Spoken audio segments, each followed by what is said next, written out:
Hello viewers, आज के video में हम आपको ईथर पढ़ाएंगे। इसके पहले हमने पहले वीडियो में एल्कोहल और फिनाल आपको पढ़ाया था। आज के वीडियो में हम आपको ईथर पढ़ाएंगे। देखिए, ईथर जो होता है वो ROR- सूत्र के यौगिक जो होते हैं, सूत्र के यौगिक ईथर कहलाते हैं। ये ईथर कहलाते हैं। ROR- सूत्र के यौगिक ईथर कहलाते हैं। अर्थात एक ऑक्सीजन से दो एल्किल समूह जुड़ सकते हैं। एक ऑक्सीजन परमाणु से दो एल्किल समूह जुड़ते हैं। ये दोनों, एक R है एक R है। ये R- हमने लिखा है। यदि R- हम न लिखें तो इसका मतलब ये होगा कि ऑक्सीजन से जुड़े दोनों एल्किल समूह समान हैं। जैसे CH3OCH3 है, ये डाई मेथिल ईथर है। जब R- हम नहीं लिखेंगे तब, लेकिन जब R- हम लिख देंगे तो ये दोनों एल्किल समूह भिन्न भिन्न होंगे। तो ये आपका एथिल मेथिल ईथर होगा। ये डाई मेथिल ईथर होगा, ये एथिल मेथिल ईथर होगा। जो ईथरों का सामान्य सूत्र है वो CnH2n+2O है। यही सूत्र सामान्य सूत्र एल्कोहल का भी है और यही सूत्र ईथर का भी है। तो ईथर, जब दोनों एल्किल समूह समान होंगे तो सममित ईथर होगा, जैसे CH3OCH3 डाइमेथिल ईथर। और जब ऑक्सीजन से जुड़े दोनों एल्किल समूह भिन्न भिन्न होंगे तो ये मिश्रित ईथर होगा या असममित ईथर होगा।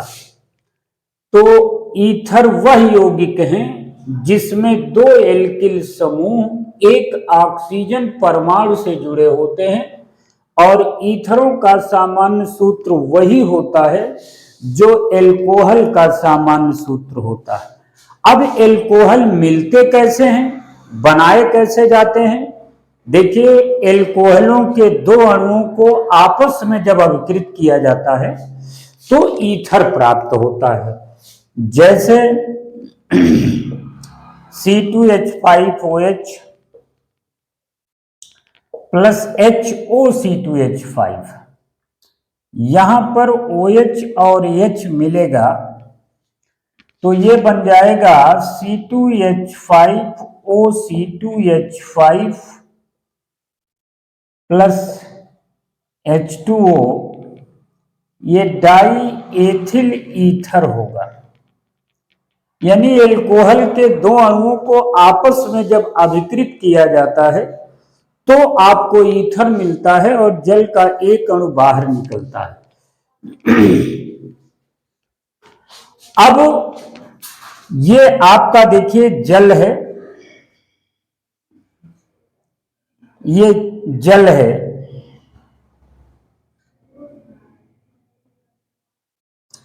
ये जल है क्योंकि ईथर को जल का डाई एल्किल व्युत्पन्न भी मानते हैं।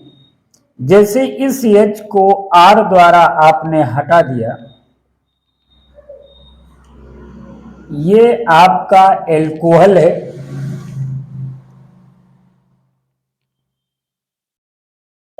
ये आपका ईथर है। तो ईथरों को जल का डाई एल्किल व्युत्पन्न भी मान सकते हैं। ये आपका जल है। एक हाइड्रोजन को आपने एल्किल समूह से हटाया तो एल्कोहल है, और दोनों हाइड्रोजन को आपने एल्किल समूह से हटा दिया तो वो ईथर है। तो ये ईथर का सामान्य इंट्रोडक्शन है। अब ईथर को हमने बताया कि जब दोनों एल्किल समूह समान होंगे तो वो सममित ईथर या सरल ईथर होगा। इसमें पहला है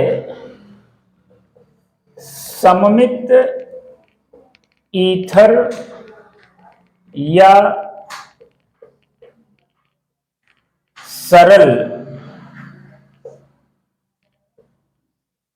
सममित ईथर या सरल ईथर। देखिए सममित ईथर या सरल ईथर वो है जैसे ROR है, तो ऑक्सीजन से जुड़े दोनों एल्किल समूह जब समान होंगे, जैसे अगर CH3OCH3 है या C2H5OC2H5 है, दोनों ऑक्सीजन से जुड़े दोनों एल्किल समूह समान हैं, तो वो आपका सममित ईथर होगा। ये आपका सममित ईथर है। जैसे ये डाईमेथिल ईथर है, डाईमेथिल ईथर है, ये डाई एथिल ईथर है, ये डाईमेथिल ईथर, ये डाई एथिल ईथर। दूसरा है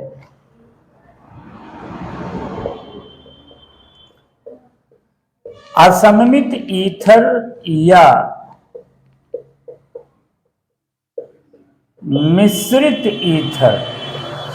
असममित ईथर या मिश्रित ईथर वो ईथर होता है जिसमें देखिए ये ऑक्सीजन से जुड़े दोनों एल्किल समूह भिन्न भिन्न होते हैं। जैसे ये CH3OC2H5 है, ये एथिल है, ये मेथिल है, इसका साधारण नाम है एथिल मेथिल ईथर है। ये एथिल है, ये मेथिल है और ऑक्सीजन से जुड़ा है, ईथर है। तो एथिल मेथिल ईथर हो गया, ये आपका असममित ईथर है। ये आपका असममित ईथर है। तो सममित ईथर वो ईथर होता है जिसमें ऑक्सीजन से जुड़े दोनों एल्किल समूह समान होते हैं, उसको सममित ईथर या सरल ईथर कहते हैं। दूसरा असममित ईथर है। असममित ईथर में ऑक्सीजन से जुड़े दोनों एल्किल समूह भिन्न भिन्न होते हैं, जैसे एथिल मेथिल ईथर है। अब ये ईथरों का नामकरण कैसे होगा, ये हम आपको बताएंगे कि ईथर का नामकरण कैसे होगा।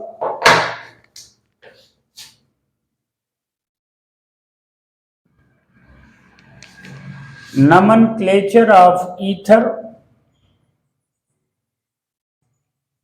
Nomenclature of ether. ईथर का नामकरण जो होता है, ईथरों का सामान्य सूत्र जो होता है,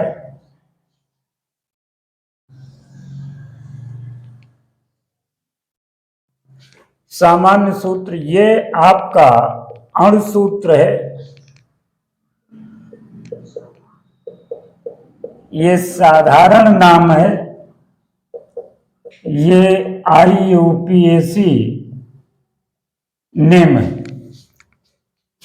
जो एल्कोहल और ईथर का सामान्य सूत्र है CnH2n+2O है, और IUPAC सिस्टम में इसको एल्कोक्सी एल्केन कहते हैं, इसको एल्कोक्सी एल्केन कहते हैं।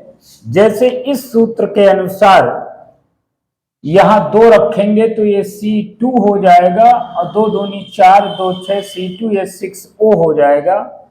तो पहला सदस्य होगा CH3OCH3, dimethyl ether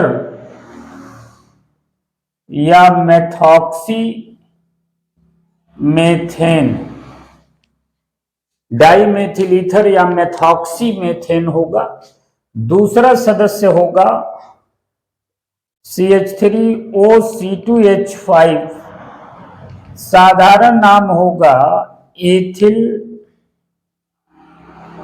methyl ether, ethyl methyl ether, लेकिन आईयूपीएसी सिस्टम में एक कार्बन को मेथेन आप कहते हो तो मेथॉक्सी हो जाएगा, ये एथेन हो जाएगा, ये मेथॉक्सी एथेन।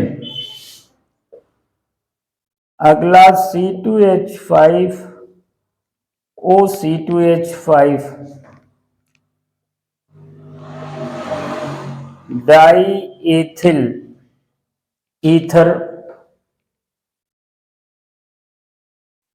या एथॉक्सी एथेन होगा, ये डाई एथिल ईथर या एथॉक्सी एथेन। तो ये इनका नामकरण है